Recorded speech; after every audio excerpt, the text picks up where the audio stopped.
মাত্র 2 মিনিটে বানিয়ে ফেলুন দারুণ মজার পাটির শাক ভাজি। আসসালামু আলাইকুম, welcome to my channel Bakul recipe. প্রথমে একটি প্যানে সরিষার তেল গরম করে নিচ্ছি। এরপর রসুন কুচি, পেঁয়াজ কুচি এবং কাঁচা মরিচের কুচি দিয়ে ভালো করে লালচে করে ভেজে নিচ্ছি। ভিডিও শুরুতে আমি ক্লিপ নিতে পারিনি।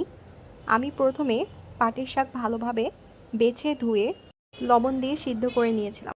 শাক সিদ্ধ করার জন্য কোনো এক্সট্রা পানি অ্যাড করতে হবে না, তবে শাক সিদ্ধ করার সময় খেয়াল রাখবেন যেন শাক অতিরিক্ত সিদ্ধ না হয়ে যায়, এতে করে শাকের কালার এবং টেস্ট দুটোই নষ্ট হতে পারে। এবার সিদ্ধ করে রাখা শাকগুলোকে দিয়ে দিচ্ছি এবং সব কিছুর সাথে ভালোভাবে মিক্স করে নিচ্ছি।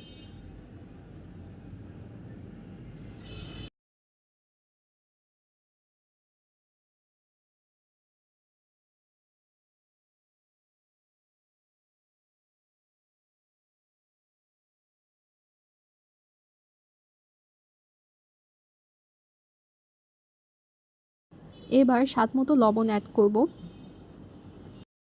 শাকগুলোকে মিক্স করে নেব।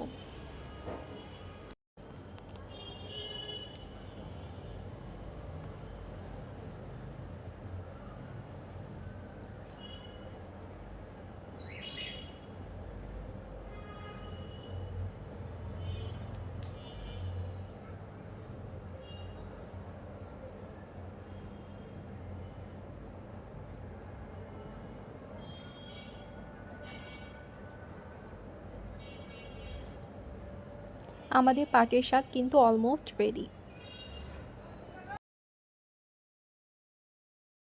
রেসিপিটি অবশ্যই বাসায় ট্রাই করবেন এবং ট্রাই করে কেমন হলো সেটা আমাকে কমেন্টে জানাবেন। আজকের মতো আল্লাহ হাফেজ।